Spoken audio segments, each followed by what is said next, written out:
Welcome back everyone, welcome back to my channel Arcanus visions of life. আমি পম্পি আপনাদের সাথে আছি। আজকে অনেক দিন পরে আমি আবার শর্টস ক্রিয়েট করছি। জানি অনেকটা গ্যাপ পড়ে যাচ্ছে, আমি শর্টসগুলো প্রপারলি আপলোড করে উঠতে পারছি না due to my personal reason. চলুন দেখে নিই আপনার পার্টনারের এনার্জি কী আছে আপনার জন্য, অ্যান্ড আপনার এনার্জি কী আছে আপনার পার্টনারের জন্য, কি ভাবছেন উনি।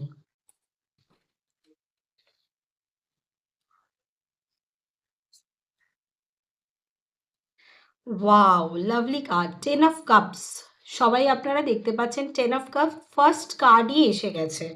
Queen of pentacles and nine of wands. হতে পারে আপনার পার্টনার এই মুহূর্তে হয়তো খুবই ব্যস্ত, কোথাও একটা কোনো কাজ কর্ম নিয়ে হয়তো উনি নিজেকে খুব ইনভলভ করে রেখে দিয়েছে এবং খুব স্টাক সিচুয়েশনের মধ্যে দিয়ে আছে। তার মানে এটা না উনি আপনাকে অ্যাভয়েড করছে বা উনি আপনাকে ভুলে গেছে বা পারপাসলি আপনার থেকে দূরে থাকছে।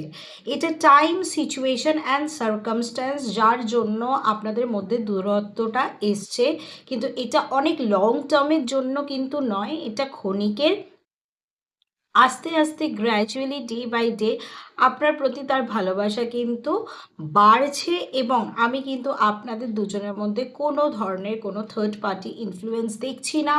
যদি আপনাদের মাথায় এটা এসে থাকে যে আমাদের মধ্যে কি কোনো থার্ড পার্টি আছে, না, একদমই না। বেসিক্যালি উনি ওয়ার্কাহলিক পার্সন এবং উনি কাজের মধ্যেই ব্যস্ত আছেন। চলুন দেখে নিই আপনার কি এনার্জি আপনার পার্টনারের প্রতি।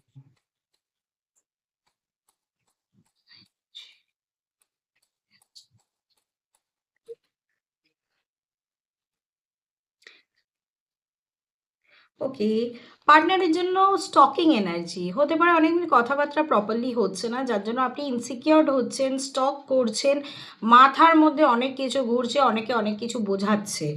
একদমই কান দেবেন না, যে যেটাই বোঝাক না কেন একদমই কিন্তু কান দেবেন না, বিকজ স্টার কার্ড এসে গেছে। তো আফটার উইদিন সাম উইকস আপনার সব পার্টনারের সঙ্গে যা সমস্যা আছে সব কিন্তু সলভ আউট হয়ে যাবে, আবার নতুন করে রিলেশনশিপটা এস্টাবলিশড হবে।